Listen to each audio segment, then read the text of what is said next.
ঘরে তো চাউল ডাউল কিছু নাই, মানুষটা যে কোনে গেল, মানুষটা চাষি মজা নেই করে আমি।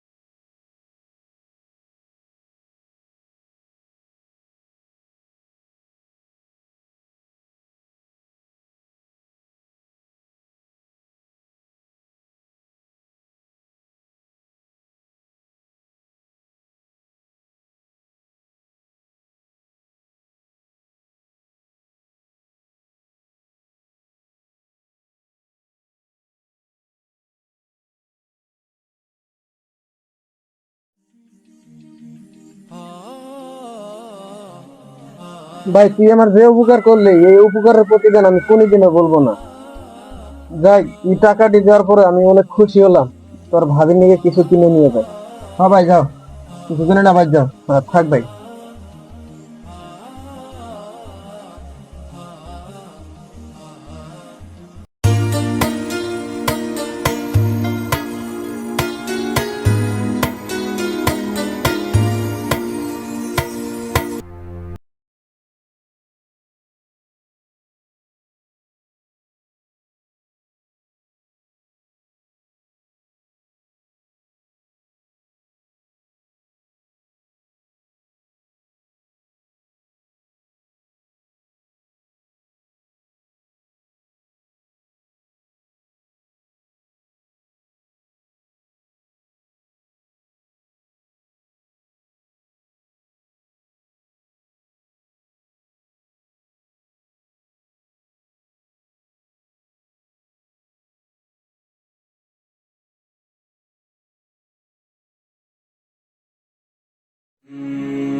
কাকা, আমার অনেক খিদে লাগছে।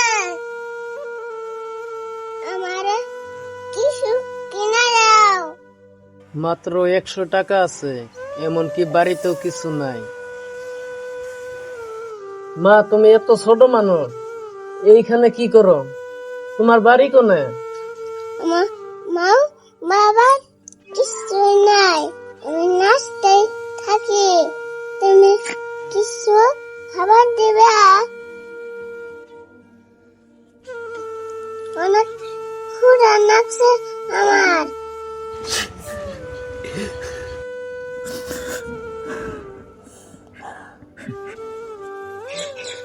মা, তুমি ভয় করো না, তোমার আমি আমার বাড়িতে নিয়ে যাবো। তুমি চিন্তা করো না, তোমার আমি অনেক খাবার খিলাম। মা, আমার ছেলে মেয়ে কেউ নাই, তুমি যদি কিছু মনে না করো তাহলে তুমি আমার বাড়িতে আমার সন্তানের মতন থাকবা। তাহলে চলো মা, আমরা বাড়িতে যাই।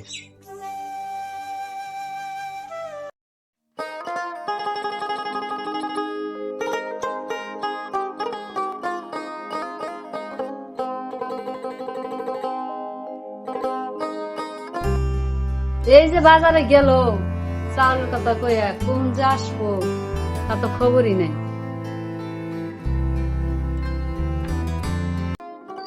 মালিকা, মালিকা, দেখো কাকে নিয়ে এসেছি আমি।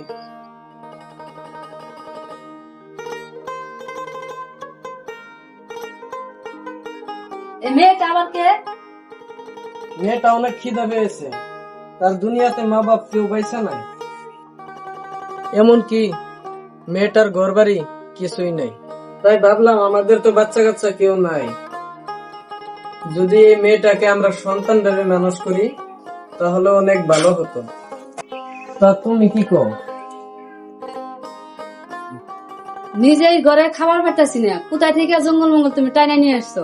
তোমারে নিয়ে আর পারতাছি না, নিজেই খাবার পারি না, আর বাচ্চাটাকে কি খাওয়াবা? 100 টাকা ছিল, বাজার করে নিয়েছি, রান্না করো, তিনজন মিলামিশে খাও। তো ঠিক আছে, তুমি মেয়েটাকে নিয়ে ফ্রেশ হয়ে আসো, আমি রান্না বাড়া করি। আচ্ছা তুমি রান্ধো, তাহলে আমি রেডি হয়ে আসতেছি।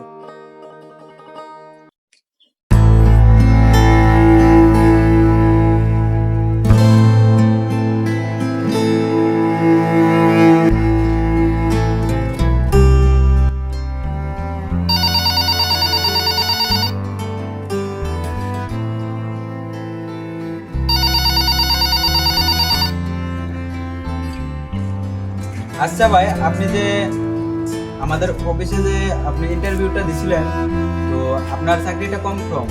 তো আপনি কাল থেকে আমাদের অফিসে জয়েন করবা, ঠিক আছে? কি ভাই, আমার চাকরি হয়ে গেছে? আলহামদুলিল্লাহ, আমি অনেক খুশি ভাই। মালাকা মালাকা, আমার চাকরি হয়ে গেছে। আসলে এতিমদেরকে সাহায্য করলে কখন যে তোমার জীবনে সফলতা আসবে তা তুমি নিজেও জানতে পারবে না। তাই বলতেছি, এতিমদের কখনো অবহেলা করো না।